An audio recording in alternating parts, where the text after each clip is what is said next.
Muy buenos días a todos nuestros amigos de Valora Radio. Somos sus amigos de Anhelo de Amor y estamos aquí en un nuevo programa de Contracorriente. Hoy vamos a ver la revelación de Dios y el modernismo que ataca, que nos nubla la revelación de Dios. Pero pues antes vamos a presentarnos aquí nuestros amigos, su servidor Oscar Solís. Spencer, mucho gusto. Hola, ¿qué tal? Jorge, como siempre, un sábado más con la alegría de estar aquí para compartir, para conocer un poquito más de nuestra fe. Y bueno, si pueden por ahí, denle compartir aquí al programa de Valora Radio, y a quien quiera conocer un poquito más o que le interese un poquito los temas que vamos a estar tratando y temas de actualidad que atañen a la iglesia y al mundo, los invitamos también a seguirnos a un canal de YouTube que se llama Contracorriente. Entonces ahí vamos a estar compartiendo con ustedes, grabando un poquito más temas, a lo mejor más cosas de luz y de fe a los hogares y a las familias, ¿no? Así es. Bueno, pues programas anteriores, amigos, habíamos visto ya el agnosticismo, el ateísmo, y habíamos visto también la fe, el valor de la fe, sus dimensiones, sus cuestiones prácticas. Y hoy el catecismo nos da un paso más allá. Dice, bien, pues la razón ayuda a llegar a Dios, pero no es suficiente.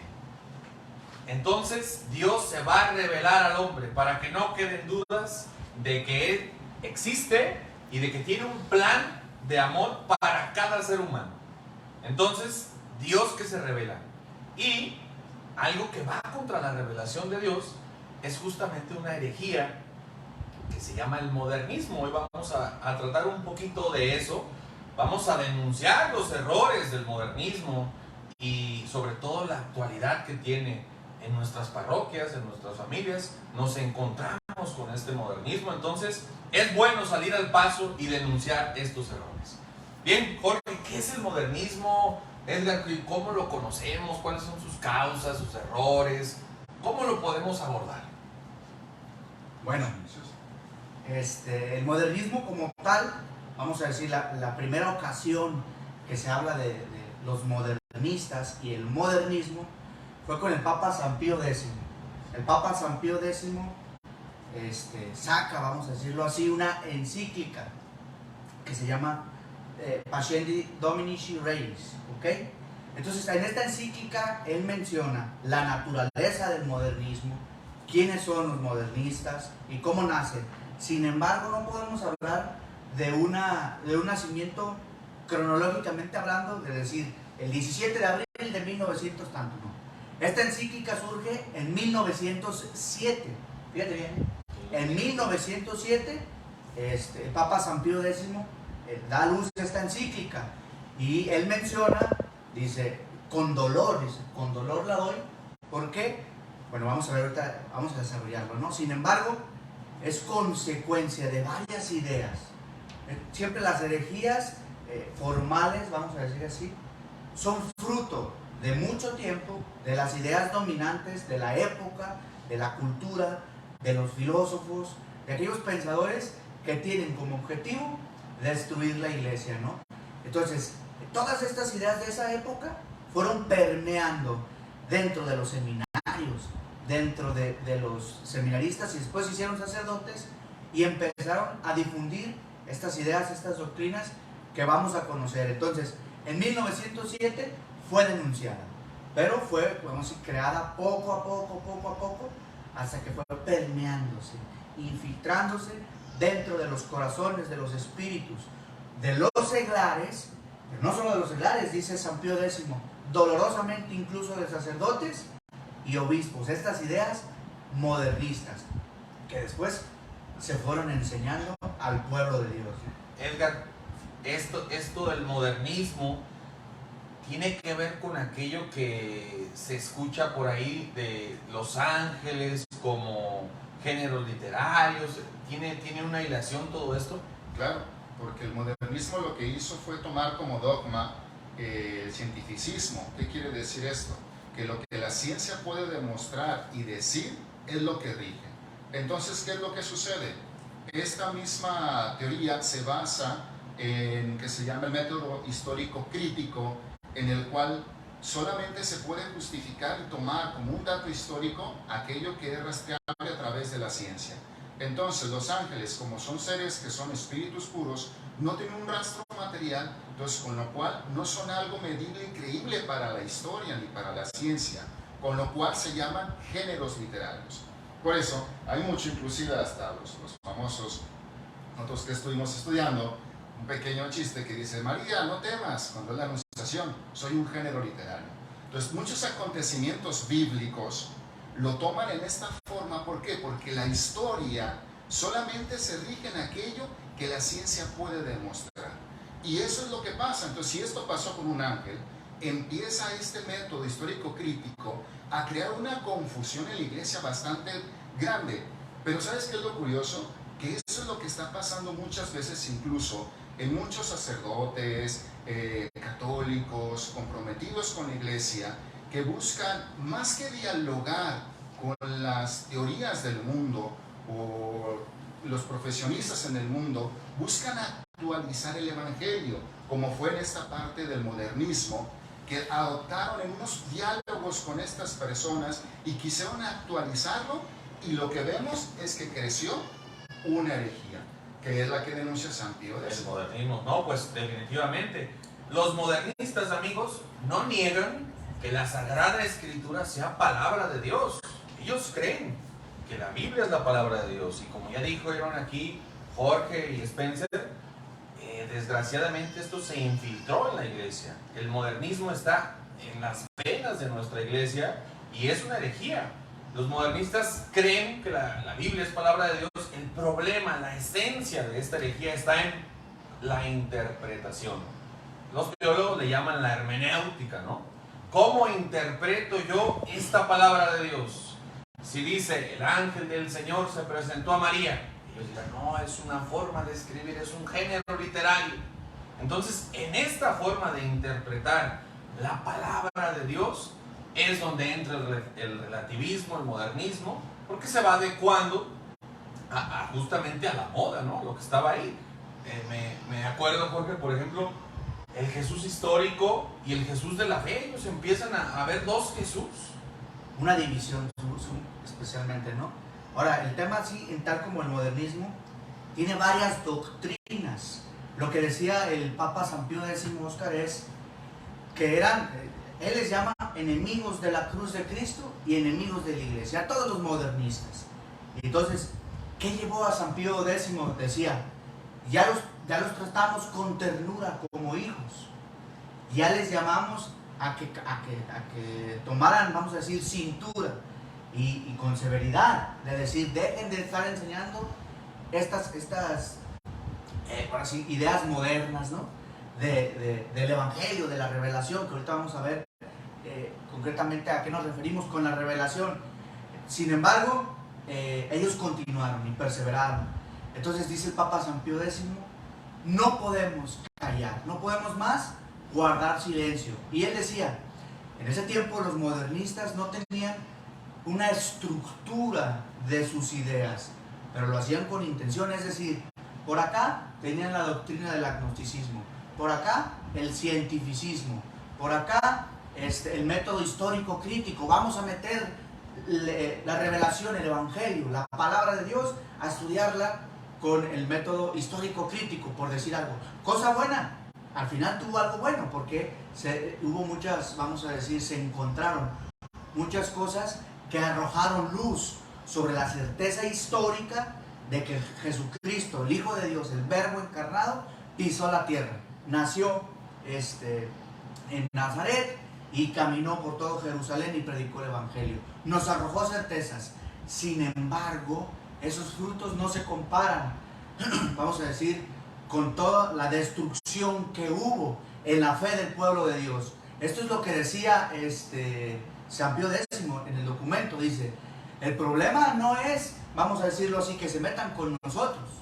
No, el problema es que atacan la fe del pueblo de Dios.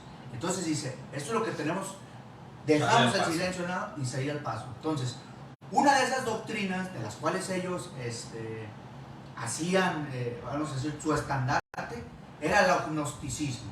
¿Qué es el agnosticismo? Decían, el hombre, ya Oscar nos lo contaba la semana pasada, sin embargo vamos a tomar, esto ya era doctrina modernista, había entrado y penetrado en la iglesia, que te decían, el hombre con la sola razón no es capaz de conocer la realidad, es decir, las cosas que existen.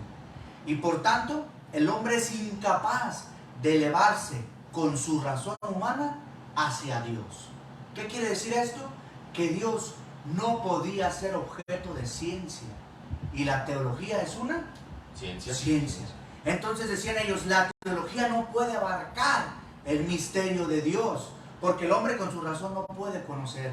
Sin embargo, dice San Pío X, ok, no lo conoce, no lo agota el misterio, pero algo de lo que Dios quiso revelar, el hombre lo puede conocer, lo puede reflexionar, lo puede meditar, y así surge la teología. Por eso era un golpe impresionante. Entonces, ¿qué pasa? Tú vas a decir, Jorge, pero ¿y qué tiene que ver una simple idea? Que digan, ¿sabes qué? La razón humana no puede conocer. ¿Qué tiene? No pasa nada. No, sí pasa. Porque entonces hay un giro totalmente, donde la teología, el centro, ya no es Dios, la revelación. Ya no lo es. Ahora es el hombre que tiene que empezar a buscar con su razón. Entonces se pone al hombre al centro, ¿no, Oscar? El famoso giro copernicano en el ambiente de la teología. Se introduce en la manera de vivir la fe y de enseñar la fe. Bueno, amigos, antes de darle aquí la palabra a mi amigo Spencer, les invitamos a que nos den like, nos ayuden a compartir para que esta luz de la revelación de Dios llegue a más personas, más amigos. Ayúdenos a darle like y compartir, y nos dejen sus comentarios de dónde nos ven, si tienen alguna duda, alguna pregunta, un comentario, por ahí lo vamos a estar leyendo en vivo y a todo color. Bien, pues antes de darle la palabra aquí a Spencer, quiero leerles una frase de Benedicto XVI.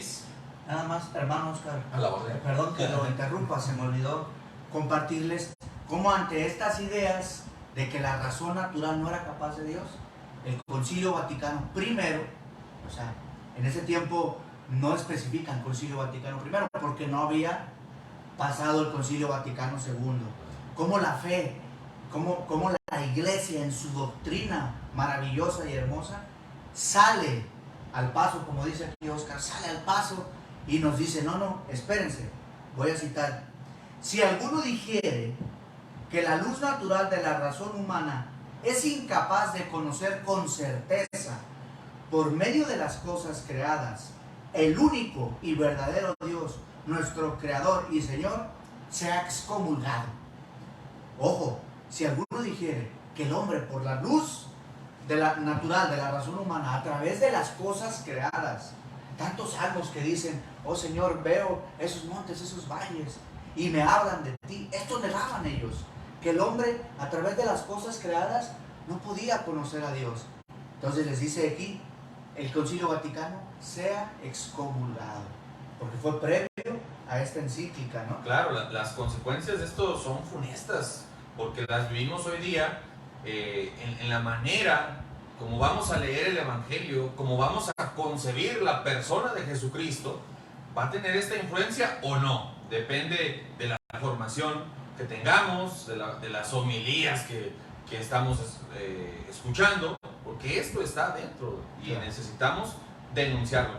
Y fíjate, cómo es interesante cómo esta herejía del modernismo también rechaza y ataca la filosofía natural. Claro. O sea, todo lo que fue los griegos, le dicen, no, tú no eres capaz de pensar, entender, si no tienes la ciencia. Entonces, ¿qué va a pasar con todos los griegos, con todo lo que reflexionaron, con toda la metafísica que para la cultura actual ya no es actual? Ya no es ser o no ser persona, sino lo que van sintiendo. Digo, ya hablaremos un poquito más adelante de esto, pero vemos cómo también rechazan el intelecto humano, decir que no somos capaces de entender y comprender que hay un solo Dios. una parte monoteísta, porque los griegos, Aristóteles, Sócrates, etcétera, a través de la filosofía llegaron a ese conocimiento.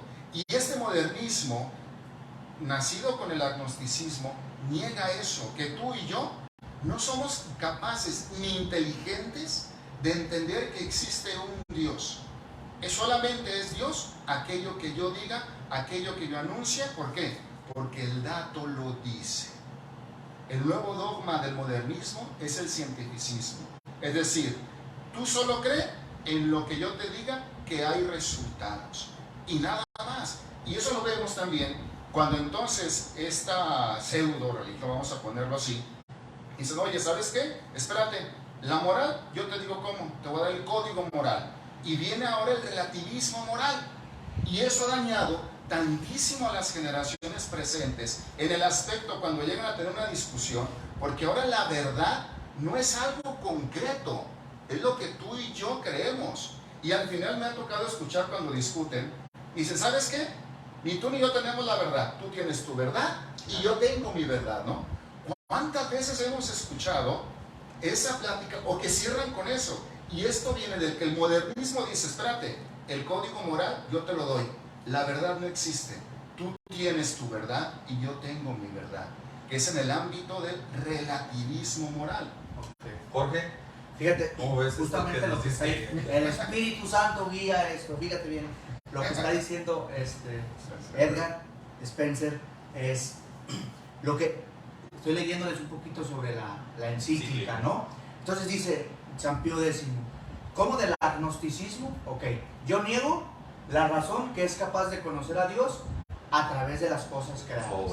Y lanza la pregunta ahora, ¿de qué manera los modernistas pasan del agnosticismo al ateísmo científico e histórico?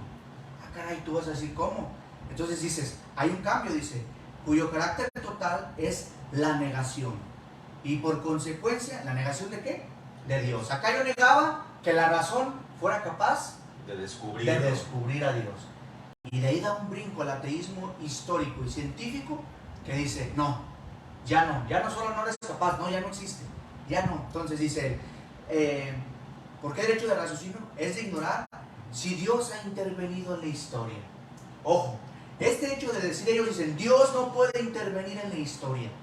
Esta simple frase, ¿qué está negando, Oscar? La revelación de La Dios. revelación. Si Dios no puede intervenir en la historia del género humano, es mentira todo lo que el cristianismo, la encarnación del verbo, Abraham, así nos vamos, Abraham, Moisés, todo esto, donde Dios hablaba con el hombre, le daba las tablas, anunciaba a sus profetas, les daba la sabiduría, la palabra. El momento en que la encarnación de Jesús, la resurrección, todo se lo estaban bajando con una simple frase: Dios no puede intervenir en la historia.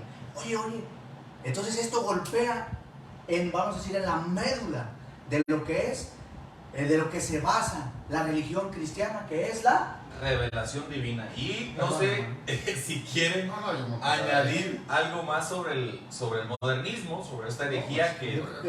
¿Cuál modernismo? Retrasa todo. Entonces, si Dios no es Dios, pues viva el panteísmo. Sí. Volvemos a la cultura griega politeísta. Antes de pasar un poquito al tema de la revelación, es importante esto. Sí, ya quiere que cierre. Así es. Para abrir. No, entonces dice, un saludo a mi hermano Humberto. Beto, que nos falta el cuarto jinete ahí.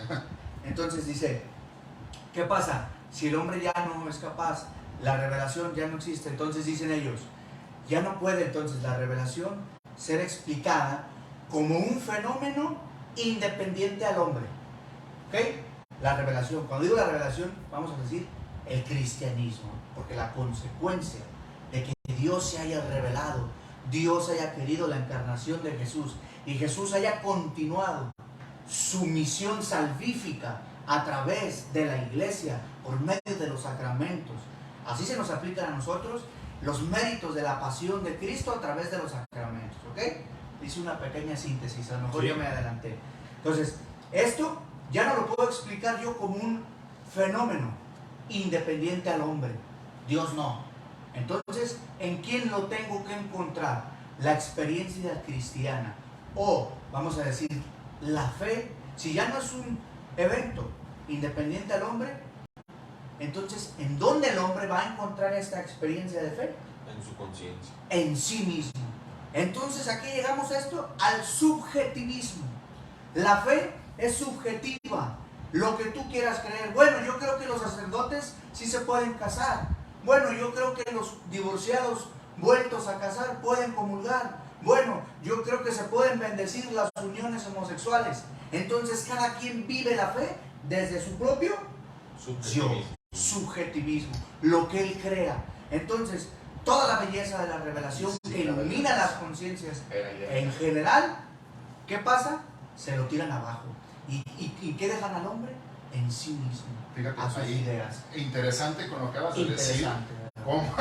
¿Cómo encadena con lo que las XVI? consecuencias han llegado hasta nuestros días? Benedicto XVI señala en el año 1986, ¿no?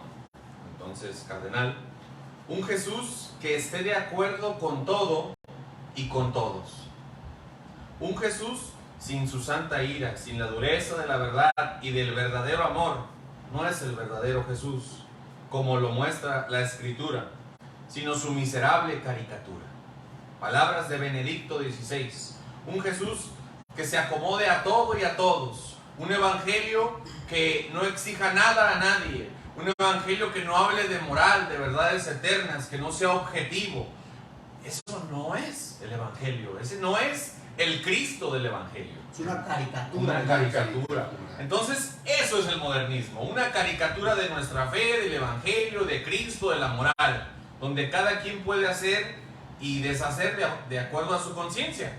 Pero, como nosotros vamos contracorriente, pues vamos a tomar justamente la bandera que nos hace ir contra la corriente, el catecismo de la Iglesia Católica, y hemos llegado ya al punto, salvo que aquí Jorge y Spencer quieran añadir algo más del modernismo, o entramos ya a la revelación. Hablamos, podríamos la hacer revelación, porque dos sí o es tres. mucha carne para... Continuaremos ahí en el canal de YouTube que les digo, hablando sobre ello, porque hay mucha, decimos entre nosotros, mucha carne que comer con esa encíclica, que sobre todo esta encíclica, nos arroja y nos da luz la tremenda crisis de fe que se está viviendo, que está viviendo Occidente, que está viviendo el mundo, que están viviendo el sacerdocio, los obispos, los hogares. Hay que hablar la verdad. Hay una crisis de fe. ¿Por qué? Porque nos han dejado la fe a lo que tú creas. Porque no tenemos una fe que se sustente, que se nos hable,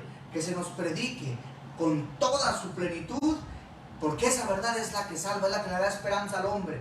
Es la que le dice, camina adelante, que el cielo es tu destino. Entonces, vamos a decir concretamente, el modernismo ha tocado la médula de la teología. Por eso hoy tantos sacerdotes, tantos seglares, catequistas, evangelizadores, negando la existencia del infierno, negando la existencia del purgatorio, que el cielo no existe, que la Eucaristía es un simple símbolo, una memoria del acontecimiento de Cristo, cuando las hostias sangran en diversos milagros que han sucedido y avalados por nuestra iglesia. Esas consecuencias a nivel teológicas golpean el corazón del hombre, golpean porque no pueden vivir una fe en plenitud. Totalmente de acuerdo, ¿no? Totalmente de acuerdo. Totalmente de acuerdo. Efectivamente, pues esas son las consecuencias del modernismo, pero ya denunciamos. Vamos a anunciar también, porque también hay algo bello, hay algo noble, hay algo esperanzador que tenemos que anunciar, y es la revelación de Dios.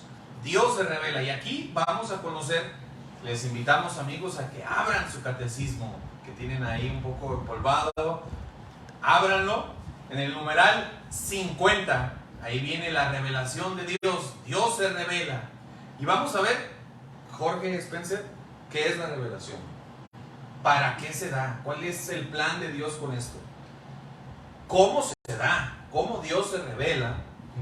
Los grados que hay en la revelación, y si es objetiva o es subjetiva. Vamos a ver si es mutable o es inmutable. Entonces, pues, sin más amigos, entramos ahora sí a la carne del programa del día de hoy. La revelación de Dios. Dios se revela. Numeral 50 del Catecismo. Mediante la razón natural el hombre puede conocer a Dios con certeza a partir de sus obras, pero existe otro orden de conocimiento que el hombre no puede de ningún modo alcanzar por sus propias fuerzas, el de la revelación divina. Por una decisión enteramente libre, Dios se revela y se da al hombre. Dios se revela y se da al hombre. En la revelación de Dios, fíjense qué hermoso, vamos a encontrar quién es Dios. Porque hoy día, Jorge, Dios es una energía, es la luz, es el rayo, es el árbol, es el universo. Es lo que, el nombre que le quieran. ¿Quién es Dios? Vamos a conocer quién es Dios.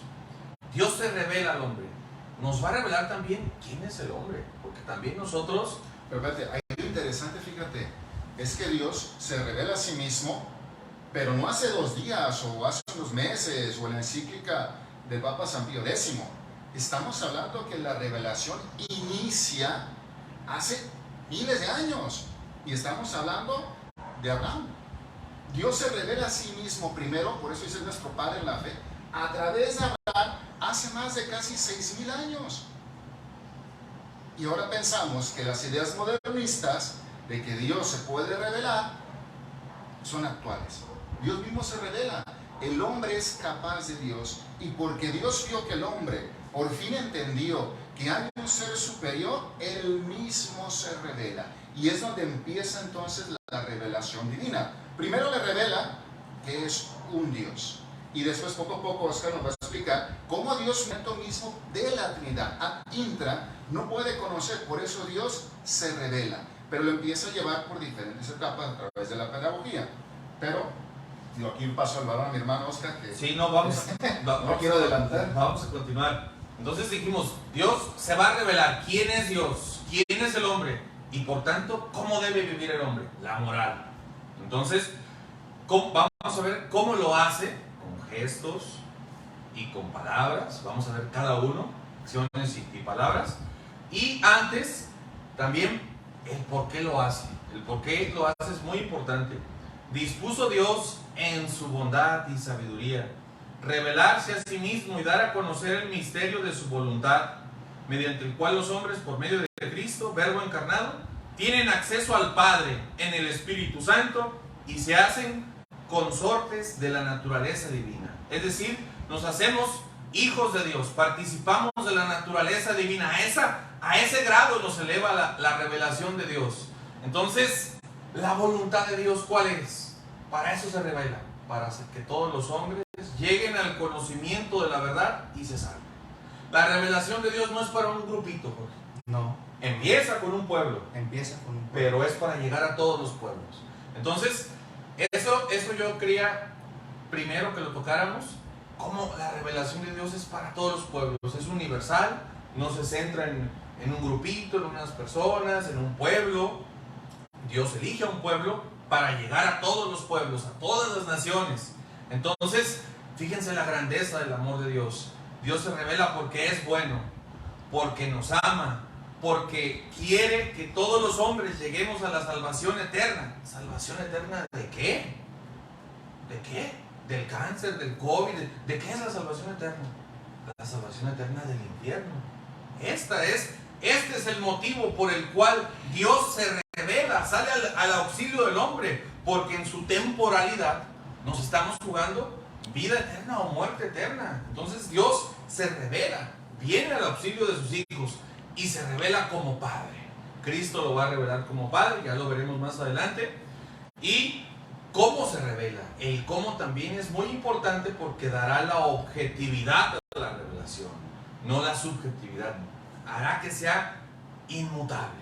¿Cómo se revela Dios? El catecismo nos dice... Dale lectura mejor. Vamos a ver. Ahí lo comentamos porque es hermoso el catecismo. Sí, no, ahí va. El designio divino de la revelación se realiza a la vez mediante acciones y palabras íntimamente ligadas entre sí y que se ligan mutuamente. Este designio comporta una pedagogía divina particular. Dios se comunica gradualmente al hombre, lo prepara por etapas para acoger la revelación sobrenatural que hace de sí mismo y que culminará en la persona y misión del Verbo encarnado, Jesucristo. Sí, más que nada, aquí esto es importantísimo. Ya nos decía San Pablo, decía, llegada la plenitud de los tiempos, Dios envió a su Hijo. Dios envió a su Hijo. ¿Qué quiere decir llegada la plenitud de los tiempos? Lo que acaba de leer aquí mi hermano Oscar. La revelación fue gradual. ¿Por qué tú vas a decir? Entonces, ¿por qué en el Antiguo Testamento tenemos a un Dios, la ira de Dios, Yahvé Dios de los ejércitos? Y después Jesús, un Jesús que te dice, si te golpean en una mejilla, pon la otra. Si te piden caminar un tanto, síguele. Si te piden la túnica, dale también el manto. Entonces cambia. Moisés les enseñó esto. Yo les digo esto, amad a vuestros enemigos. ¿Qué quiere decir? La humanidad también ha pasado por un proceso evolutivo donde su razón y su comprensión de Dios ha ido poquito a poquito aumentando. Entonces Dios, al momento del pecado original, el hombre se ve gravemente golpeado en todos los aspectos, físico, psicológico, y espiritual, ¿no? Entonces Dios retoma otra vez. ¿Por qué? Porque el demonio le había hecho tener, vamos a decir, le nubla la razón. Una visión de Dios equivocada, ¿ok? Entonces Dios tiene que salir al encuentro de él y poco a poco irle diciendo, o vamos a decir, mostrando su designio y vamos a decir, su plan, su proyecto salvífico. Es decir, las exigencias para el pueblo de Dios el tiempo de Abraham no son las mismas para los de Moisés. Ya con Moisés les da una tabla, vamos a decir así, los 10 mandamientos. Y acá, cuando viene Jesús, nos dice un mandamiento nuevo. Hasta hay una canción, nos da el Señor, que nos amemos todos, amad a vuestros enemigos. Entonces, en los mandamientos, vamos a decir así, que es, vamos a decir, lo que Él le revela, vamos a decir, moralmente, lo que el hombre quiere. Sobre todo eso es importantísimo, porque se niega. Entonces, el hombre es bueno porque obedece a Dios, o, ¿te acuerdas? Esa es la analogía que nos ponían. Si los mandamientos son buenos porque Dios los dice, o porque los hombres los cumplen. Entonces, aquí es donde tenemos que entrar en que forma parte que Dios revele, que le ponga como un, bueno, no sé, a la gente que conoce algo de los ranchos, que cercan con unos lienzos al ganado. Entonces los 10 mandamientos, no es que seamos vacas, los 10 mandamientos son Dios, esos cercos que le da para que le diga, hijo, por aquí, no robes, no mientas, no desees a la mujer de tu prójimo. ¿Por qué Dios le dice eso? ¿Porque quiere reprimir su libertad? No, porque quiere su salvación. No, ahí fíjate, ¿sabes qué es lo interesante? Que más bien los mandamientos son acorde a nuestra naturaleza. ¿Me explico? ¿En qué aspecto? Nosotros entendemos que matar es malo porque conscientemente sabemos que es malo. Nuestra razón no lo Nuestra razón. Entonces, sin necesidad de... Ajá. Entonces, ¿qué pasa? Eso nos quiere decir que nos diferencia de los animales. Dios nos tiene que volver a recordar lo que es propio de nuestra naturaleza para que no nos convirtamos como en los animales. Indispensable, exacto. Para que no se conviertan en bestias. En bestias, para acorde a tu naturaleza. Entonces Dios lo pone con el mandamiento en decir, bueno, como yo sé que son tan duros, como sé que a veces quieren hacer lo que les dé su gana, ¿sabes qué? Te lo pongo como mandamiento. Y entonces le da a Moisés, y pobre Moisés, se queda, le confirma el Señor de que realmente lo ocupan, porque él después de estar 40 días platicando con el Señor, intercediendo por el pueblo, baja el pueblo adorando una vaca y un becerro, ahí haciendo su bendito kermés o carnaval. Entonces Moisés entiende y dice, estos viven como animales, agarra las tablas y en su enojo de decir, no son dignos, agarrando las tablas de los mandamientos, en que sepan la luz para comportarse acorde a su naturaleza y vivir como hijos de Dios, las avienta al suelo. Y entonces, ¿qué hace Moisés? Pide una purificación en el propio pueblo. Ahora, ¿qué vamos con eso? Que Dios empieza a revelar al hombre, acorde también, como decía Jorge, a la evolución de su propia moral y acontecimiento. ¿Por qué? Porque Dios quiere llevarlo a entender, oye, yo soy tu padre, tú eres mi hijo, tú tienes que vivir como yo vivo, tú tienes que ser como yo, déjame te enseño. Y entonces empieza a agarrar a aquel niño salvaje, algo así como de la selva, y le empieza a enseñar. Por eso vemos a un Dios que se revela como el Dios de los ejércitos. ¿Por qué? Pobrecito del pueblo judío, era un pueblo muy pequeño y estaba en medio de puros pueblos grandes, y en ese entonces era un canibalismo de tierras, guerras, etc. Entonces, ¿qué hacía el pueblo judío? Tenía que necesidad de un Dios que los protegiera. Por eso Él se revela, mira, ven conmigo, yo soy el Dios de los ejércitos, yo te voy a defender, voy a estar contigo. Y por eso le dice, yo te voy a entregar a tus pies a tus enemigos, cúmpleme mis mandamientos, ve lo que yo veo, vigila mi ley. Y entonces de esa manera quiere Dios enseñarle a un pueblo. ¿Por qué? Porque Él después, en la plenitud de la revelación, quiere darlo a todos. ¿Me explico? Y eso viene con Jesús. Entonces vamos a encontrar un Dios que es muy duro, porque es el contexto que vivía el pueblo judío. Que aquel Dios que pide que vayan a acabar con un pueblo y que estén en guerras y dice, mira, llévatela a Dios, y que no es la caricatura que tenían en la cultura romana o en la Ilíada, que tenían los griegos en ese entonces, de las caricaturas de dioses con Hércules, etcétera, o Zeus, o todo eso que sacó también Marvel y todas esas cosas, ¿no? No son esas caricaturas de Dios. Entonces mira, ahí está un Dios, soy yo.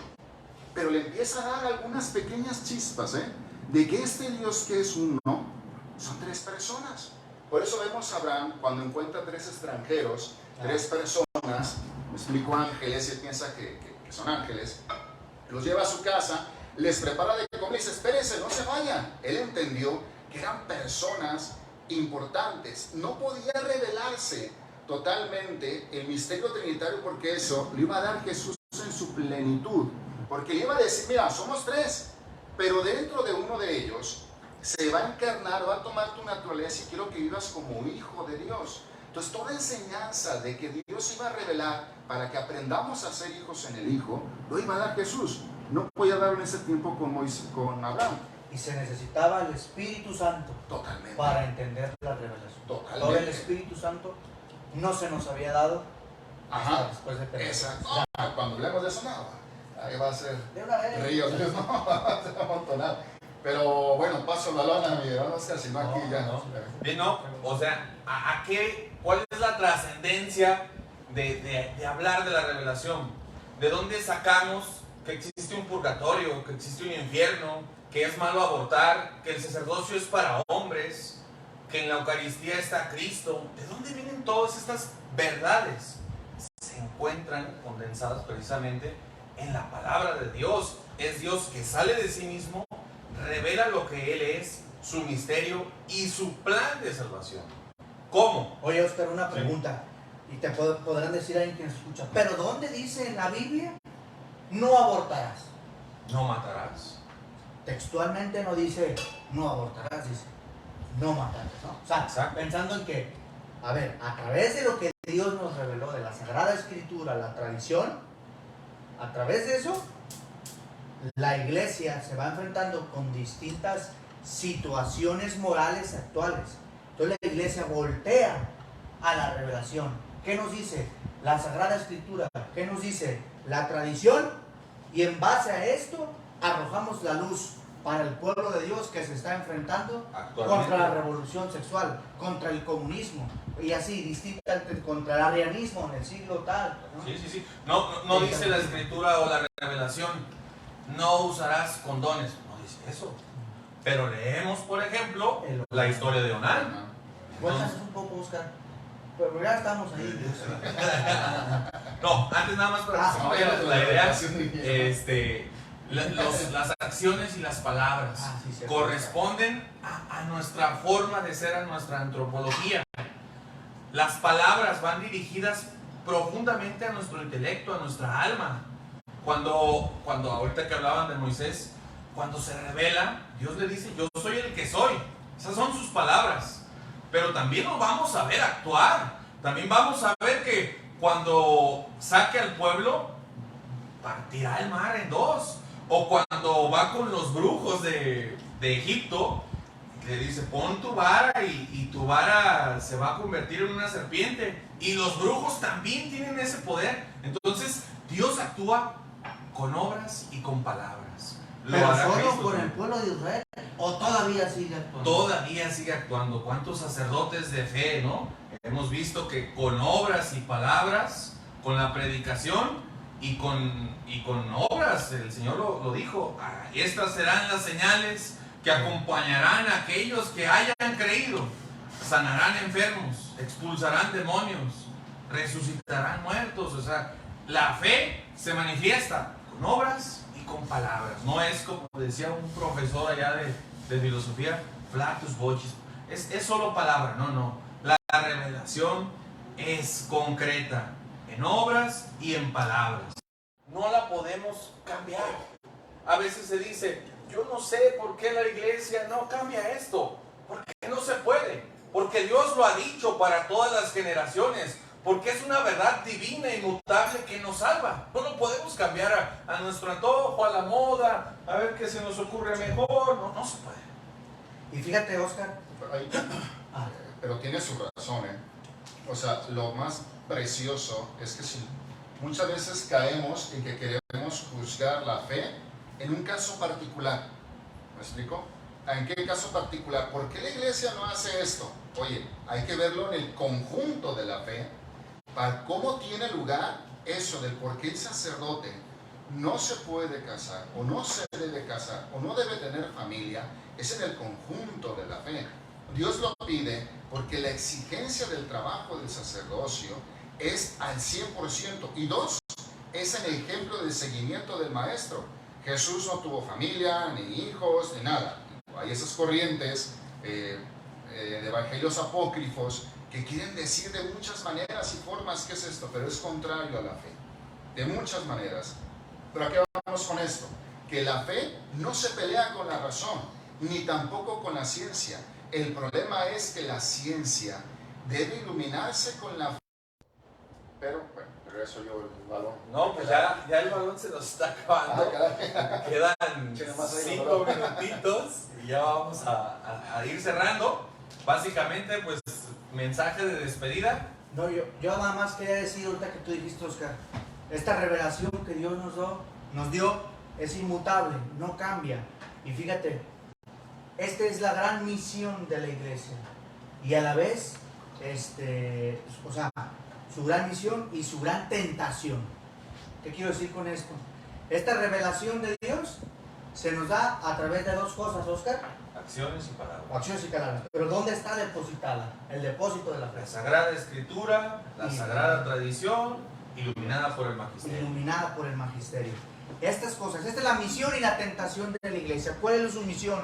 Transmitir por los siglos, hasta la parucía, hasta que venga nuestro Señor, transmitir esta fe íntegra, sin tocarla, sin manosearla, sin destruirla, sin retocarla, sin acomodarla al mundo. Esta es la tentación y la misión que tiene la iglesia, de darnos la fe a todos sus hijos, independientemente en el tiempo y la situación que estén viviendo, dársela íntegra. Esta fe como la recibió San Agustín, como la recibió San Francisco, como la recibió la Madre Teresa de Calcuta, que así en 10, 15, 20 años, esta misma fe que Jesucristo es el Hijo de Dios, que vino a dar la vida por nosotros, que se encarnó en María Santísima para llevarnos al cielo, para evitar el infierno.